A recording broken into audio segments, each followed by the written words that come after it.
우리가 성령에 의한 인도를 말할 때 어떤 사람들은 환상과 환각을 생각하기 시작합니다. 하지만 가장 중대한 문제는 성령께서 여러분의 마음을 조명시키고 있었느냐, 무엇에 관해서였느냐입니다. 성령께서 여러분의 마음을 조명시키고 있었느냐, 무엇에 관해서였느냐, 바로 하나님 자신에 관해서입니다. 하나님을 그의 아들 안에서 그리고 아들을 통해서 계시하시면서 우리들에게 하나님 아버지에 관한 진리를 가르치고 그 진리로 인도하시는 것은 성령의 임무입니다. 이것은 성경의 위대한 주제입니다. 성령은 우리를 그 진리로 인도하시며 그 진리에 관해 우리를 조명시켜 주십니다. 그와 더불어 영혼과 영혼의 필요성에 관해서도 우리를 조명시켜 주십니다. 우리로 하여금 죄를 깨닫게 하시는 분도 성령이십니다. 우리를 이끌어 죄책감을 느끼게 하고 우리의 죄됨과 하나님으로부터 떨어져 나온 사실을 알게 하는 것은 성령의 특별한 사역입니다. 또 성령께서는 우리의 타락된 상태와 우리가 정죄를 받고 심판을 받아 마땅하다는 사실을 알게 하십니다. 육에 속한 사람은 이 같은 생각을 좋아하지 않습니다. 그는 이러한 것들을 미워합니다. 하지만 그의 마음에 성령에 의해서 조명을 받은 사람은 그렇지 않습니다.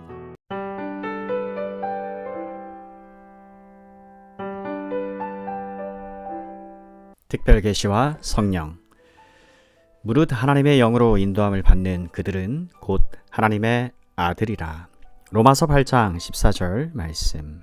두 말, 즉 로마서 8장 14절과 마가복음 1장 12절에서 사용된 두 말이 강하게도 사용되고 부드럽게도 사용될 수 있다는 걸 우린 발견하였습니다.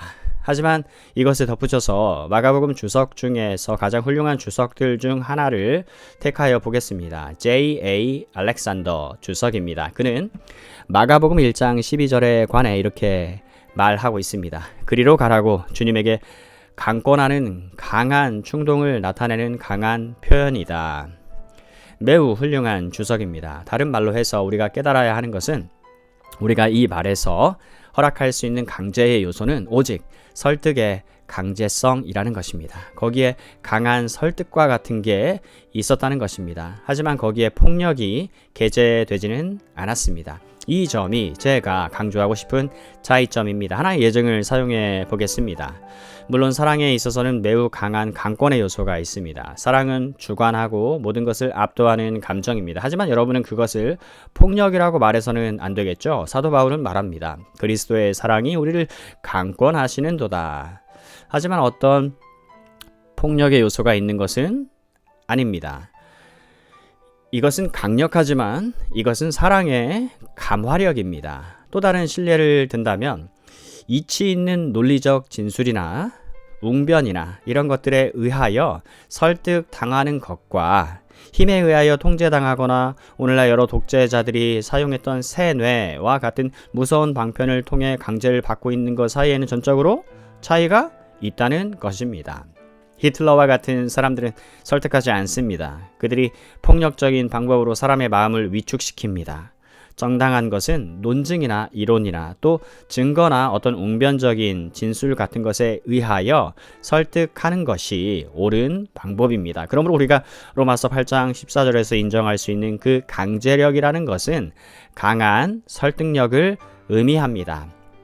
그리스도인은 성령에 의해서 운전당하지 않습니다. 시편 32편에서 보는 바와 같이 노새의 본성이 우리에게 있어서는 안 됩니다.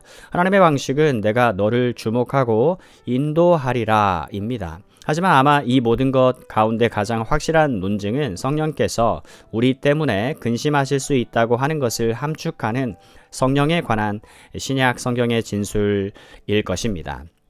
우리는 성령을 소멸할 수 있습니다. 우리는 성령을 근심시킬 수 있습니다. 사도 바울이 여기서 가르치는 것은 성령께서 그리스도인을 운전해 간다는 가능성을 전혀 배제시키는 용어들입니다. 우리는 성령이 감수성이 강하신 분임을 잊어서는 안 됩니다. 그분은 일반적으로 비둘기에 비유됩니다. 그분은 근심하실 수 있고 소멸될 수 있고 상함을 받을 수 있습니다. 하지만 또 다른 논증을 덧붙이면 번역자들이 무엇을 말한다 할지라도 헬라어에서 이 말이 어떠한 것을 의미한다 할지라도 우리는 제1차적으로 분명한 신학적 이해에 의해서 인도되어져야 합니다.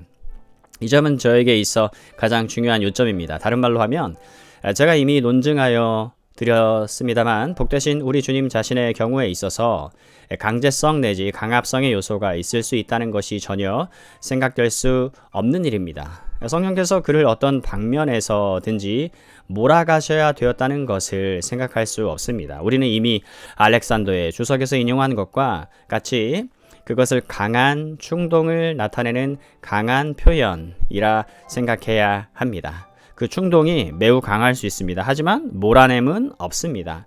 또 강제성도 없습니다. 우리 주님께서 그의 가장 거룩한 의지를 꺾고 어떠한 일을 하였을 것이라는 생각을 품어서는 결코 안 됩니다. 우리가 인도함을 받는 이라는 말을 해석하는 방식은 성화의 교리에 매우 중요한 영향을 미칩니다. 성령께서는 사람에게 폭력을 쓰지 않습니다. 성령의 사역에는 밀어냄의 개념이 없습니다. 그분은 언제나 설득하십니다. 성령은 결코 우리들에게 협박하지 않습니다. 만일 어떤 점에서든 성령을 협박과 강제와 폭력과 몰아침을 풍기는 식으로 해석을 한다면 그것은 신약 성경 전반에 걸쳐 나타나 있는 성령에 관한 교훈에 쌍중되는 것입니다.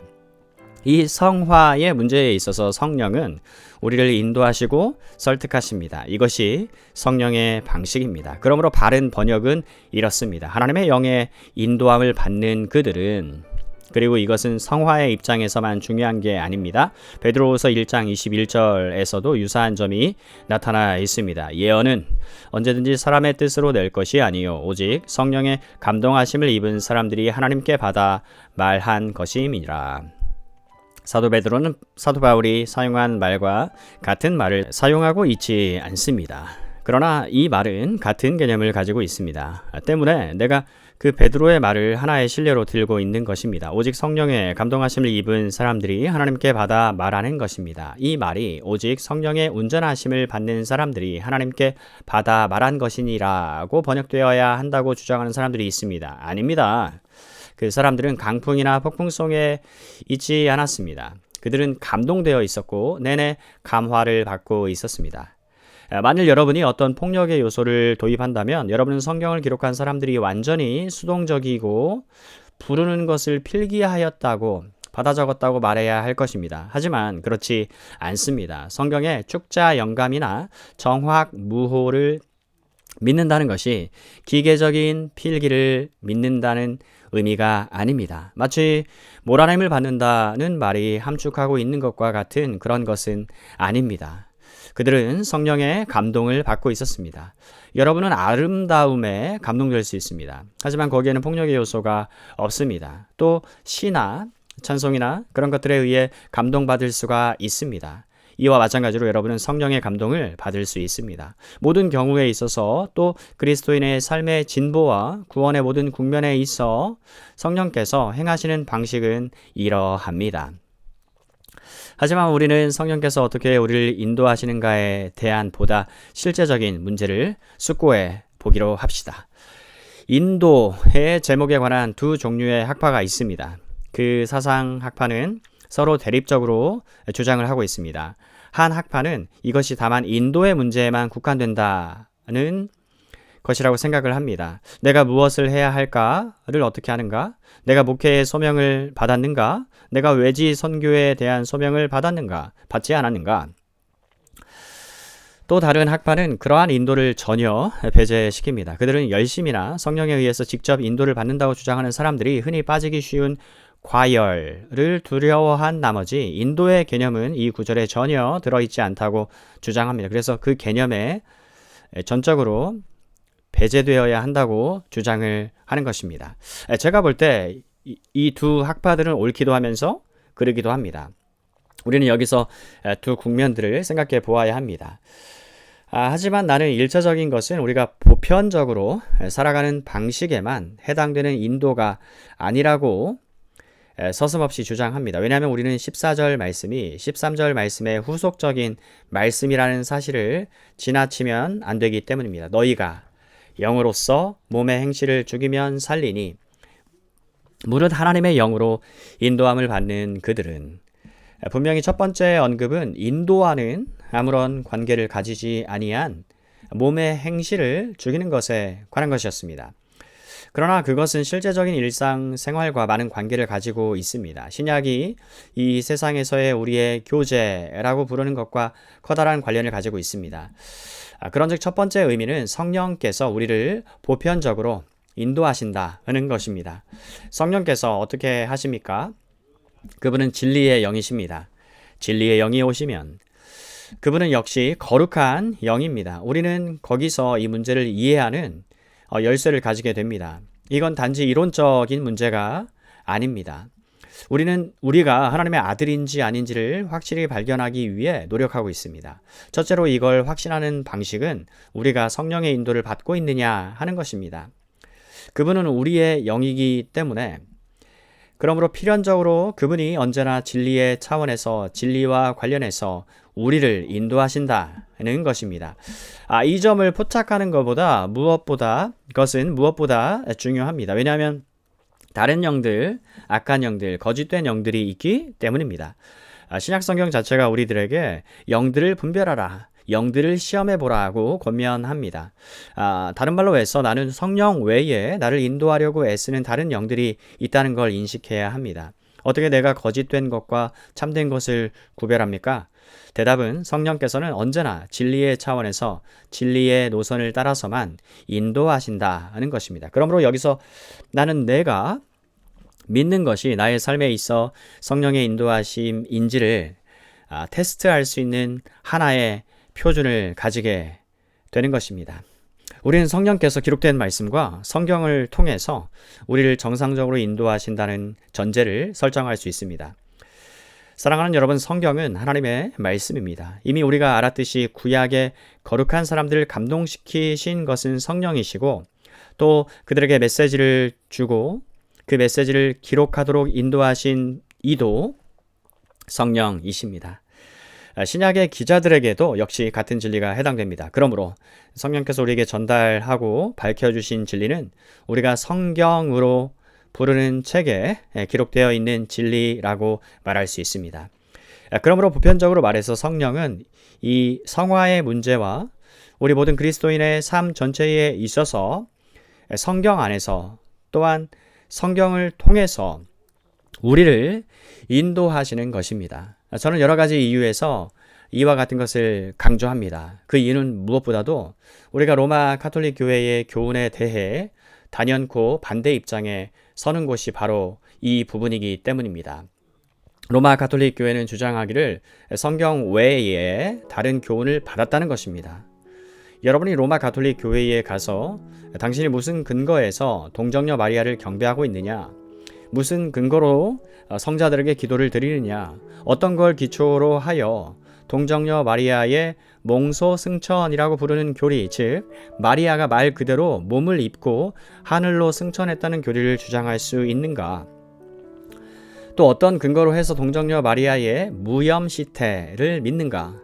나는 이러한 일들을 성경에서 발견하지 못하는데 라고 말하여 보십시오. 그들은 이렇게 답할 것입니다. 이러한 일들은 성령에 의해서 그 다음에 우리에게 밝혀졌다.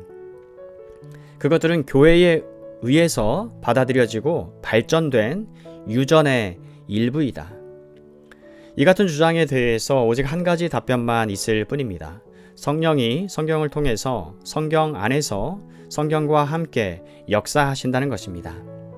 성령이 성경을 통해 성경 안에서 성경과 함께 역사하신다.